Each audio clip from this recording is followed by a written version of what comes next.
ಆಸೆ ಇಂದಿನ ಸಂಚಿಕೆಯಲ್ಲಿ ಸಂಚಿಕೆ ಸೂರ್ಯ ಅವರು ತಂದೆಯವ್ರಿಗೆ ಹೇಳ್ತಾರೆ, ಅಪ್ಪ ನಾನು ಕಳಿಸಿದ್ದೆ ಚಲೋ ಆಯ್ತಪ್ಪ. ನೀನು ಮತ್ತು ಕೇಶವ್ ಅಂಕಲ್ಲು ತುಂಬ ಒಳ್ಳೆಯ ಸ್ನೇಹಿತರು. ಅವ್ರಿಗೆ ಕೇಶವ್ ಅಂಕಲ್ಲೇ ಹೇಳಿದ್ರು ನನಗೆ, ನೀನು ಬರದೆ ನಿಮ್ಮ ತಂದೆಯವರೇ ಬಂದಿದ್ದರೆ ಇಷ್ಟೊತ್ತಿಗೆ ಅವ್ರ ಮಾತಿಗೆ ನಾನು ಕಟ್ಟಿಬಿದ್ದು ಒಪ್ಕೋಬೇಕಾಗಿತ್ತು. ಯಾಕಂದ್ರೆ ಅವ್ರು ಹೇಳಿದರೆ ಇಲ್ಲ ಅಂತ ಹೇಳೋಕ್ಕಾಗೋಲಾಗಿತ್ತು ಅಂತ ರಂಗನಾಥ್ ಅವರು ಹೇಳ್ತಾರೆ. ಆಗ ಶಾಂತಿಯವರು, ಈಗ ನೋಡು, ಆ ಹೆಣ್ಣಿನ ಮನೆಯವರು ಈ ಮನೆ ಹೆಣ್ಣಿನ ಬಗ್ಗೆ ಇಷ್ಟೆಲ್ಲ ಮಾತಾಡಿದ್ದಾರೆ, ಅವಳಿಗೆ ಮದುವೆನೇ ಆಗಬಾರ್ದು ಅಂತ ಶಾಂತಿ ಹೇಳ್ತಾಳೆ. ಅಷ್ಟೊತ್ತಿಗೆ ರಂಗನಾಥ್ ಅವರು, ಏಯ್ ಮುಚ್ಚೆ ಬಾಯಿ, ಬಚ್ಚಲ ಮನೆ ಬಾಯಿ ಅಂತ ರಂಗನಾಥ್ ಅವರು ಬೈತಾರೆ. ಆಗ ನೋಡಿ, ಈಗ ಇದಾಯ್ತಲ್ಲ ಮದುವೆದ್ದು, ಬಿಟ್ಬಿಡಿ. ನಾನು ರವಿಗೆ ಒಳ್ಳೆ ಮನೆತನದಿಂದ ಒಂದು ಆಸ್ತಿ ಇರೋ ಹೆಣ್ಣನ್ನ ನೋಡಿ ಮದುವೆ ಮಾಡ್ತೀನಿ, ನೀವು ತಪ್ಪಿಗೆ ಇರಿ ಅಂತ ಹೇಳ್ತಾರೆ. ಇಲ್ಲಿ ಮೀನಾ ಒಳಗಡೆ ಬರ್ತಾಳೆ ರೂಮಿಗೆ. ಮೀನಾ, ನಾನು ಹೋಗಿ ಬರ್ತೀನಿ ಕಡೆ ಕೆಲಸಕ್ಕೆ ಅಂತ ಸೂರ್ಯ ಅವರು ಹೇಳ್ತಾರೆ. ಹೋಗಿ ಬನ್ನಿ, ನನಗೆ ಯಾಕೆ ಹೇಳ್ತಾ ಇದ್ದೀರಾ ಅಂತ ಮೀನಾ ಹೇಳ್ತಾಳೆ. ಅಪ್ಪ ಹೇಳಿಲ್ವೇನೆ ಎಲ್ಲಾದರೂ ಹೊರಗಡೆ ಹೋಗಬೇಕು ಅಂತ, ಅಂದರೆ ಮನೆಯಲ್ಲಿ ಹೆಂಡ್ತಿಗೆ ಹೇಳಿ ಹೋಗಬೇಕು ಅಂತ. ಓ ಹೌದಾ, ಅಪ್ಪ ಹೇಳಿದ್ದು ಕೇಳಿ ಹೋಗ್ತಾ ಇದ್ದೀರಾ? ಹಾಂ ಅಂತ ಹೇಳ್ತಾರೆ. ಅದೇ ಏನೋ ಹೇಳ್ತಿದ್ರಿ, ನಿಮ್ಮದು ನಾಲ್ಗೆನಾ ಆ ಥರ ಮಾತಾಡ್ತೀರಾ ಅಂತ ಮೀನಾ ಹೇಳ್ತಾಳೆ.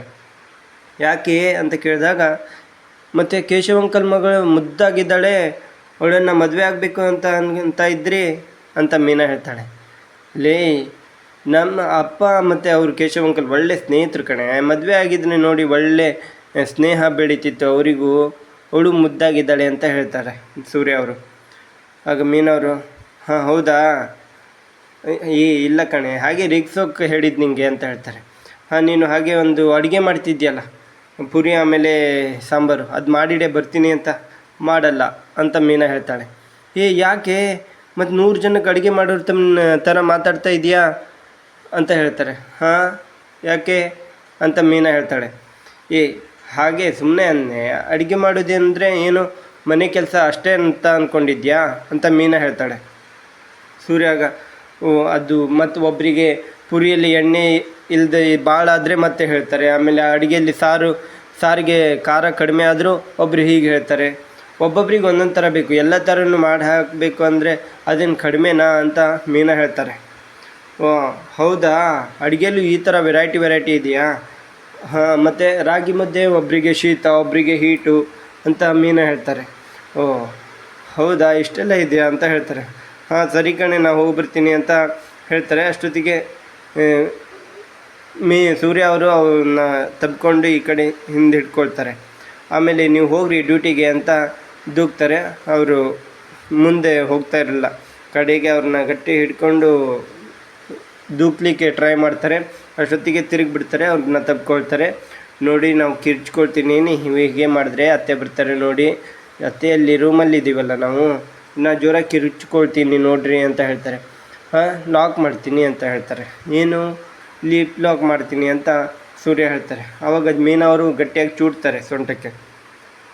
ಸರಿ ಕಣೆ ಆಯಿತು ಅಂತ ಹೇಳಿ ಹೋಗ್ತಾರೆ. ಅವ್ರಿಗೂ ಗಲ್ಲನ್ನು ಹಿಂಡಿ ಹೊರಗಡೆ ಚಾನ ಕೊಡೋಕ್ಕೆ ಬರ್ತಾರೆ ಮೀನಾ ಸೂರ್ಯಂಗೆ. ಪಾರ್ಲಿಮೆಂಟಿಗೆ ಹೋಗ್ತಾ ಇದ್ದಾನೆ ಇವನು, ಲೇಟ್ ಆಗ್ತಾಯಿದೆ ಅಂತ ಶಾಂತಿ ಹೇಳ್ತಾರೆ. ಮೀನಾ ಲೇಟ್ ಆಗ್ತಾಯಿದೆ, ಆರಿಸಿದ್ದೀನಿ ತಗೊಳ್ರಿ ಅಂತ ಚಹಾ ಕೊಡ್ತಾಳೆ. ಕೊಟ್ಟಾಗ ಎಷ್ಟು ಚೆನ್ನಾಗಿದೆ, ಅಮೃತ ಇದ್ದಾಗಿದೆ ಅಲ್ವೇ ಟೀ ಅಂತ ಸೂರ್ಯ ಹೇಳ್ತಾರೆ. ಅಮೃತನ ಎಷ್ಟು ಸುಮಾರಾಗಿದೆ ಅಂತ ರೋಹಿಣಿ ಹೇಳ್ತಾರೆ. ಆಗ ನೋಡು, ಅಮೃತನ ದನ ಎಮ್ಮೆಗೆ ಇಟ್ಟರು ಕಲ್ಗಚ್ಚಂತ ಕುಡಿತವೆ, ಹಾಗೆ ಸುಮ್ಮನೆ ಜಾಸ್ತಿ ಇದ್ದರೆ ಹಾಕಕ್ಕೆ ಹೋಗಬೇಡ ಅಂತ ಸೂರ್ಯ ಹೇಳ್ತಾರೆ. ಆಗ ಶಾಂತಿಯವರು, ಅಮೃತನು ಕಲ್ಗಚ್ಚು ಅಂತ ಕುಡಿತವೆ ಕತ್ತೆಗಳು ಅಂತ ಸೂರ್ಯಂಗೆ ಹೇಳ್ತಾರೆ. ಆಗ ಅಲ್ಲಿ ರಂಗನಾಥ್ ಅವರು ಬರ್ತಾರೆ. ರಂಗನಾಥ್ ಬಂದು, ಡ್ಯೂಟಿಗೆ ಹೋಗಿಲ್ಲವೇನೋ ಅಂತ ಹೇಳ್ತಾರೆ. ಹೋಗ್ಬೇಕಪ್ಪ ಈಗ ಅಂತ ಹೇಳ್ತಾರೆ. ಅಷ್ಟೊತ್ತಿಗೆ ಮನೋಜ ಹೊರಗಡೆಯಿಂದ ಬರ್ತಾರೆ. ನೀವು ಮಾಡಿದ್ದೆಲ್ಲ ಊಟಕ್ಕೆ, ಅದು ಶಾಣ್ಗೆ, ಹಪ್ಪಳ, ಆಮೇಲೆ ಮೊಟ್ಟೆ, ಆಮೇಲೆ ಸ್ವೀಟು ಎಲ್ಲ ತಿಂದೆ ಕಣೆ ನಾನು ಅಂತ ಹೇಳ್ತಾರೆ. ಆಗ ಸೂರ್ಯ, ನೀ ಕೆಲಸಕ್ಕೆ ಹೋಗಲ್ಲ ಕಣೋ, ಏನು ಈ ಥರ ಹೇಳ್ತಾ ಇದೆಯಾ, ಅಡುಗೆದು ಅಷ್ಟೊಂದು ಕೆಲಸ ಇದ್ದರೆ ಯಾರು ಅಲ್ಲೇ ತಿನ್ಕೊಳ್ತಾರೆ ಅಂತ ಸೂರ್ಯ ಅವರು ಹೇಳ್ತಾರೆ. ನನ್ನ ಕೆಲಸ ಮಾಡಿ ಸುಸ್ತಾಗಿದೆ ಕಣೋ, ಯಾಕೋ ಹಿಂಗೆ ಮಾತಾಡ್ತೀಯ ಅಂತ ಹೇಳ್ತಾರೆ. ರೋಹಿಣಿ ಆ ಥರ ಎಲ್ಲ ಮಾತಾಡಬೇಡ್ರಿ ಅಂತ ಸೂರ್ಯಂಗೆ ಹೇಳ್ತಾರೆ. ಹಾಂ. ಆಮೇಲೆ ಮೀನಾ ಹೇಳ್ತಾಳೆ, ಏಯ್ ನನ್ನ ಗಂಡನ ಬಗ್ಗೆ ಅಷ್ಟೆಲ್ಲ ಮಾತಾಡಬೇಡ. ಅವ್ರು ಗಾಡಿ ಹೊಡೆಯೋಕ್ಕಂತ ಕೂತ್ಕೊಂಡ ಸ್ಟೇರಿಂಗು ಎಷ್ಟು ತಿರುಗುತ್ತೆ, ತಲೆ ತಿರುಗೋದಕ್ಕಿಂತ ಜಾಸ್ತಿ ತಿರುಗುತ್ತೆ. ಆಮೇಲೆ ಬೆಂಗಳೂರಲ್ಲಿ ಟ್ರಾಫಿಕ್ ಬೇರೆ, ಅದರಲ್ಲೂ ಮತ್ತೆ ಟ್ರಾಫಿಕ್ ಪೊಲೀಸ್ ಬೇರೆ. ಈ ಥರ ಇದ್ದಾಗೂ ಈ ಥರ ಕಷ್ಟದಲ್ಲಿ ದುಡಿತಾರೆ. ಏನು ಒಂದೇ ಸರಿ ಕುತ್ಕೊಂಡು ಹೋಗೋದೆ ಅಂದರೆ ಕಷ್ಟ ಅಲ್ವಾ ಅಂತ ಮೀನಾ ಹೇಳ್ತಾರೆ. ಅಂದರೆ ಗಾಡಿ ಮೇಲೆ ಯಾವಾಗಲೂ ಕುತ್ಕೊಂಡು ಚಲಿಸ್ತಾ ಇರಬೇಕಲ್ಲ, ಅದು ಬಹಳ ಕಷ್ಟ ಅಂತ ಹೇಳ್ತಾರೆ. ಅಮ್ಮ ಸುಮ್ಮನಿರಮ್ಮ, ಯಾಕೆ ಸುಮ್ಮನೆ ಗಲಾಟೆ ಮಾಡ್ತೀರಾ ಅಂತ ರಂಗನಾಥ್ ಅವರು ಹೇಳ್ತಾರೆ. ರೀ ನೋಡ್ರಿ, ನಮ್ಮ ತನ್ನ ಸೊಸೆ ಸುಮ್ಮನಿದ್ದಾಳೆ, ನೀವು ತನ್ನ ಸೊಸೆನೇ ಈ ಥರ ಗಲಾಟೆ ಮಾಡ್ತಾ ಇರೋದು ಅಂತ ಶಾಂತಿಯವರು ಹೇಳ್ತಾರೆ.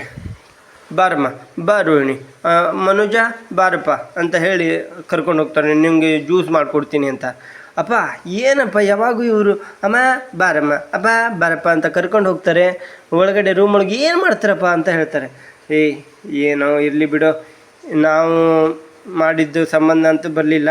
ಅವರು ಏನು ಯಾರೋ ಒಂದು ಹುಡುಗ ಬರ್ತಾರೆ ಮನೆಗೆ, ಅವರಾರು ಬರಲಿ ಆಗಲಿ ಅಂತ ರಂಗನಾಥ್ ಅವರು ಹೇಳ್ತಾರೆ. ಅಮ್ಮ ಒಂದು ಕಾಫಿ ತಂದು ಕೊಡಮ್ಮ ಅಂತ ಹೇಳ್ತಾರೆ. ತಲೆ ಚಿಟ್ಟು ಹಿಡಿತಾ ಇದೆ ಅಂತ ಮೀನಾಗೆ ಹೇಳ್ತಾರೆ. ಆಯ್ತು ಸರಿ ಮಾವ ಅಂತ ಹೇಳ್ತಾರೆ. ಮೀನಾ ಒಳಗಡೆ ಅಡುಗೆ ಮಾಡ್ತಾ ಇರ್ತಾಳೆ. ಶಾಂತಿ ಬಂದು, ಮೀನಾ ನಾಳೆ ಹುಡುಗಿ ಮನೆಯವರು ಬರ್ತಾಯಿದ್ದಾರೆ, ಹೇಗಾದರೂ ಮಾಡಿ ಸೂರ್ಯನ ಮನೆಯಿಂದ ಆಚೆ ಅಟ್ಟಿಸ್ಬಿಡು, ಅವ್ರು ಬಂದು ಹೋಗುತ್ತಾನ ಅಂತ ಹೇಳ್ತಾರೆ.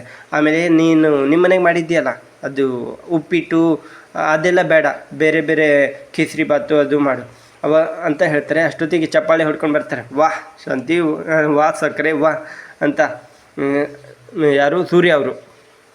ಆಗ ಬಂದು ಒಂದು ಹುಡುಗಿಯಲ್ಲಿ ಫಾಲ್ಟ್ ಇರಬೇಕು, ಇಲ್ಲ ಬರೋರಲ್ಲಿ ಏನೋ ತಪ್ಪಿರಬೇಕು ಅಂತ ಹೇಳ್ತಾರೆ. ನಾನಂತೂ ನಾಳೆ ಎಲ್ಲೂ ಹೋಗಲ್ಲ, ಇಲ್ಲೇ ಇರ್ತೀನಿ ಅಂತ ಹೇಳ್ತಾರೆ. ಆಮೇಲೆ ಹೋಗ್ತಾ ಇರ್ತಾರೆ. ಮತ್ತು ರಿಟರ್ನಾಗಿ ಹೊಳ್ಳಿ ಮೀನಾ ಐ ಲವ್ ಯು ಅಂತ ಹೇಳಿ ಹೋಗ್ತಾರೆ. ಆಗ ಶಾಂತಿ, ಅಯ್ಯೋ ಮನೋಜ ಇದೆಲ್ಲ ಹೇಳೋದೇ ಇಲ್ಲ ಅಂತ ಹೇಳ್ತಾರೆ. ಆಮೇಲೆ ಇಲ್ಲಿ ಶ್ರುತಿ ಮನೇಲಿ ಅವರಿಗೆ ಗಂಡನ್ನು ನೋಡೋಕ್ಕೆ ಶ್ರುತಿ ಮನೆಯವರು ಅಪ್ಪ ಅಮ್ಮ ಅರೇಂಜ್ ಮಾಡಿರ್ತಾರೆ. ಆದರೆ ಶ್ರುತಿಗೆ ಗೊತ್ತಿರಲ್ಲ. ನಾಳೆ ಹೋಗೋದು ಗಂಡನ ಮನೆಗೆ ಅಂತ ಹೇಳ್ತಾರೆ. ಶ್ರುತಿಗೆ ಹೇಳೋದು ಬೇಡ, ನಾವು ಊಟಕ್ಕೆ ಲಂಚ್ ಅಂತ ನಂದು ಫ್ರೆಂಡ್ಸ್ ಮೇಲೆಗೆ ಹೋಗೋಣ ಅಂತ ಹೇಳ್ತಾರೆ. ಅಪ್ಪ ನಾಳೆ ಡಬ್ಬಿಂಗ್ ಇದೆ, ನನಗೆ ಬರೋಕ್ಕಾಗೋದಿಲ್ಲಪ್ಪ, ನೀವು ಹೋಗಿ ಬನ್ನಿ ಅಂತ ಹೇಳ್ತಾರೆ. ರಾಜು ಮನೆಗೆ, ನೀನು ಚಿಕ್ಕವಳಿದ್ದಾಗ ಹೋಗ್ತಿದ್ಯಲ್ಲಮ್ಮ, ನೀನು ಸಮ್ಮರ್ ಡೇಸಲ್ಲಿ ಯಾವಾಗಲೂ ಅಲ್ಲಿಗೆ ಹೋಗಬೇಕು ಅಂತ ಹಠ ಮಾಡ್ತಿದ್ದೆ ಅಂತ ಹೇಳ್ತಾರೆ. ಅಪ್ಪ ಇಲ್ಲಪ್ಪ ಡಬ್ಬಿಂಗ್ ಇದೆ, ಇಲ್ಲಮ್ಮ ನಾಳೆ ನೀನು ಬರಬೇಕು, ನಾನು ಫ್ಯಾಮಿಲಿ ಸಮೇತ ಬರ್ತೆ ಅಂತ ಅವರಿಗೆ ಹೇಳಿದ್ದೀನಿ ಅಂತ ಹೇಳ್ತಾರೆ. ಪ್ಲೀಸ್ ಅಮ್ಮ ಅಂತಾರೆ. ಹಾಂ ಸರಿಯಪ್ಪ ಬರ್ತೀನಿ ಅಂತ ಹೇಳ್ತಾರೆ. ಅಲ್ಲಿಗೆ ಇಷ್ಟೊತ್ತಿಗೆ ಸಂಚಿಕೆ ಮುಗಿಯುತ್ತೆ.